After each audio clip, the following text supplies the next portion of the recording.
কমলিনীর birthday পার্টিটা নষ্ট করে দিল চন্দ্র, রেগে যায় নতুন। হ্যাঁ বন্ধুরা, এমনটাই দেখতে পাবেন। বিস্তারিত জানতে ভিডিওটিতে লাইক দিয়ে চ্যানেলটি সাবস্ক্রাইব করে দেখতে থাকুন।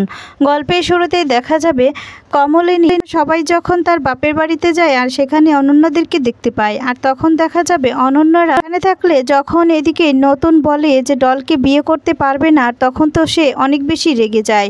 আর রেগে গিয়ে বলতে থাকে, এটা তুমি কি বলছো নতুন ঠাকুরপো? তুমি বিয়ে করতে পারবে না মানে? তুমি তো ওকে কথা দিয়েছো। তোমার জন্য মেয়েটা কতটা আশা নিয়ে বসে আছে জানো তুমি? আজকে ফ্ল্যাট দেখতে গিয়েছে, ও তো একটা কিনেও ফেলবে, আর তুমি এখন এই কথা বলছো। আগে তাহলে কেন বললে না? তোমাদের মন ইচ্ছে মতো যখন যা বলবে তোমরা কি সেটাই করবে? বোনের কি এই জায়গাতে কোনোই দাম নেই? কেন এমনটা করছো তুমি? স্বার্থের জন্য যখন খুশি যা করবে, আবার তোমরা না করবে সেটাই মেনে নিতে হবে। আমি কিন্তু মেনে নেব না। আমার কিন্তু আর এই সমস্ত সহ্য হচ্ছে না। তুমি সব কিছু করছো কার জন্য? শুধু এই কমলিনীর জন্য? কেন? আমার বোনের কি এই জায়গাতে কোনোই দাম নেই? হ্যাঁ, তুমি সব সময় আমার বোনকে কোলটাসা বানাবে আর সেটা আমি সহ্য করে নিব, সেটা তুমি ভেবো না। তাহলে কি দরকার ছিল যে ওকে বিয়ে করবে এই প্রতিশ্রুতি দেওয়ার? কি দরকার ছিল? ও যখন শুনলে যে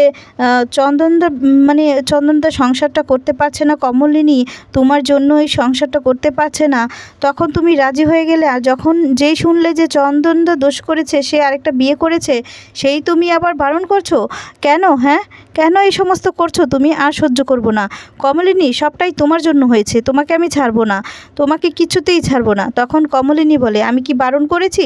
সবার সামনেই জিজ্ঞেস করুন না। আমি তো বলেছি ওনাকে, নতুন ঠাকুরপো তুমি বিয়ে করে নাও, তুমি ডলকেই বিয়ে করো, ডল তোমাকে খুব ভালোবাসে। কিন্তু সে যদি না বিয়ে করতে চায়, সেখানে তো আমি কিছু করতে পারি না। আমি কিছুই করতে পারি না, তাই না? তার সিদ্ধান্ত তার, আমি কিভাবে তাকে জোর করতে পারি? আর তখন বলে, তুমি এখন গলা উঁচু করে আবার কথা বলছো? তুমি বুঝতে পারছো না যে তুমি কি করতে পারো? তুমিই তো সব কিছু করেছো। এই বলে দেখা যাবে কমলিনীর কাছে যায় আর গিয়ে বলে, আজকে তোমাকে আমি ছাড়বো না। তোমার জন্য আমার বোনটা এখন যদি জানতে পারে তাহলে কি হবে? আমার বোন তো কেঁদেও কুল পাবে না। এই বলে একটা চর মারতে যায়, সেই মুহূর্তে হাতটা ধরে ফেলে। তখন বলে, আগে যখন নরম সরম পেয়েছিলে, যা খুশি তাই করেছো, এখন ভেবো না যে যখন তখন যা খুশি তাই করবে, গায়ে হাত তুলবে, সেটা কিন্তু আমি মেনে নেব না। বুঝতে পেরেছো? আমি আর সেই কমলিনী নই, এখন আমি প্রতিবাদ করতে জানি। আর অনেক কথাই বলতে থাকে। নতুন বলে, বৌদি অনেকক্ষণ ধরে দাঁড়িয়ে অনেক কথাই শুনছি, অনেক কিছুই তো বলেছো এতক্ষণ ধরে, কিছু বলছিলাম না, সবটাই দাঁড়িয়ে দাঁড়িয়ে শুনছিলাম।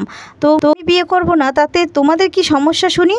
তোমরাই তো সব সময় আমার পিছন পিছন লেগে থাকো। আমি যদি বলে থাকি যে হ্যাঁ আমি বিয়ে করব, এই কথাটা আমি বলেছিলাম, তো কি এমন ক্ষতি হয়েছে তোমাদের? আমি সেই কথাটা এখন ফিরিয়ে নিচ্ছি। আমি বিয়ে করতে পারবো না তোমার বোনকে, বুঝতে পেরেছো? আগে থেকেই বারণ করে দিলাম। ওকে বলো যে আমি ওকে বিয়ে করতে পারবো না।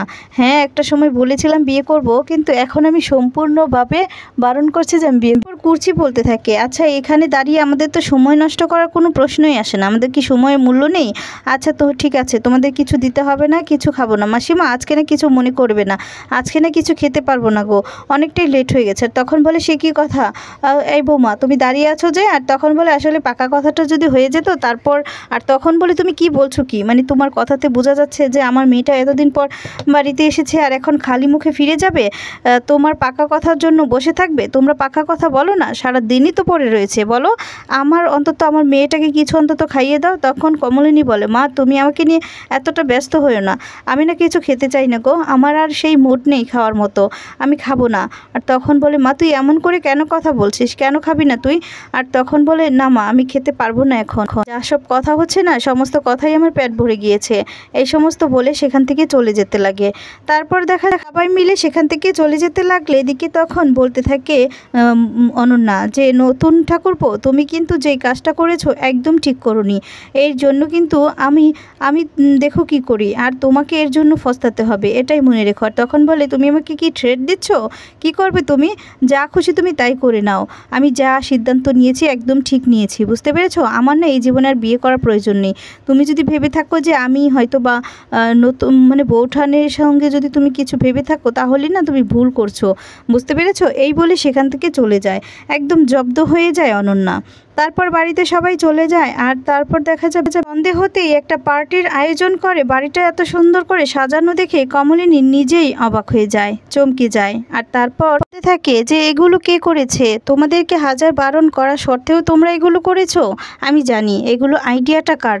আর তখন কুর্চিকে বলতে থাকে, দিদিভাই তুমিও ছিলে তাই না, তোমাকে আমি বারণ করেছি না যে এবার আমার মুডটা ভালো নেই, আমি এই সমস্ত এখন মানে এনজয় করতে পারবো না, প্লিজ তোমরা কেন এই সমস্ত করলে, এই সমস্ত বন্ধ করো না। আর তারপর সবাই তখন হাসতে থাকে। এরপর দেখা যাবে সেখানে কুর্চি, মিঠিল সবাই চলে আসে। তারপরে নতুনও সেখানে চলে আসে। এদিকে চন্দ্র নতুনকে দেখে রেগে যায় আর বলতে থাকে, ওই তো চলে এসেছে। আর তখন নতুন বলে, কি ব্যাপার এভাবে কথা বললি কেন যে ওই তো চলে এসেছে, কি চলে এসেছে, আমার বাড়িতে আমি যখন খুশি আসতে পারি, ভুলে যাস না এই বাড়িটা কিন্তু এখন বর্তমানে আমার নামে আছে, বুঝতে পেরেছিস, হয়তো বা শুনেছিস জেনেছিস যে সবটাই আমাকে ফিরিয়ে দেওয়া হয়েছে, আমি বৌদিভাইয়ের নামে মানে বৌঠানকে দিয়েছি, তো মানে আমার নামেই রয়েছে, পরবর্তীতে বৌঠানের নামে আমি সমস্তটা কাগজপত্র করে দেব, আর তোরা বৌঠানকে কিছুই বলতে পারবি না। তো আজকে দেখ, আজকে একটা জন্মদিনের পার্টি, আমি চাই না যে এটা নষ্ট হয়ে যাক, বুঝতে পেরেছিস, সবটাই আমাদের সারপ্রাইজ ছিল, তাই আমি চাই না এগুলো নষ্ট হয়ে যাক, এগুলো নিয়ে না তোরা আর কোনো কথা বলিস না।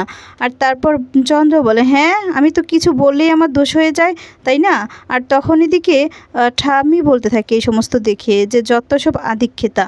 কমলিনী কথাটা শুনে কষ্ট পায়, বলতে থাকে, মা এমনটা কেন বলছেন, আপনার কি জন্মদিন পালন করিনি, এই বাড়ির প্রত্যেকের কি জন্মদিন পালন করেনি, আর আমার বেলায় এখন আপনি তো কোনোদিন এই সমস্ত কথা বলেননি, তো আজকে কেন আমার বলে এই কথা বলছেন, আপনার না কৃতজ্ঞতা বোধ বলতে কিচ্ছুই নেই মা, আপনি সবটাই হারিয়েছেন, আর কিছু বলার ভাষাটাই আমার নেই। আর তখন সেখানে দেখা যাবে কমলিনীর বাপের বাড়ির লোকজনও সবাই চলে আসে। আর তখন সবাই ওদেরকে দেখে খুব খুশি হয়ে যায়। আর এদিকে তখন চন্দন রেগে যায় আর বলতে থাকে, ওই তো এক এক করে সবাই চলে এসেছে। দেখা যাবে ওরা বার্থডে সেলিব্রেট করতে থাকে, কেক কাটতে থাকে। আর তখনই সেখানে সোহিনী চলে আসে। সোহিনী এসে সোহিনীকে দেখে তো সবাই পুরো চমকে যায়। এরপর দেখা যাবে নতুন বলতে থাকে, কি ব্যাপার আপনি এখানে আজকে এই দিনে। আর তখন বলে, হ্যাঁ আমাকে বাধ্য হয়ে আসতে হলো, আসলে আমি একটা বিপদে পড়ে এসেছি। তখন বলে, কি বিপদে পড়ে। এরপর বলে, আসলে সেদিন যে বলেছিলাম চন্দ্র আমার হাজবেন্ড, আমাকে বিয়ে করেছে আর ওটা ওর মেয়ে।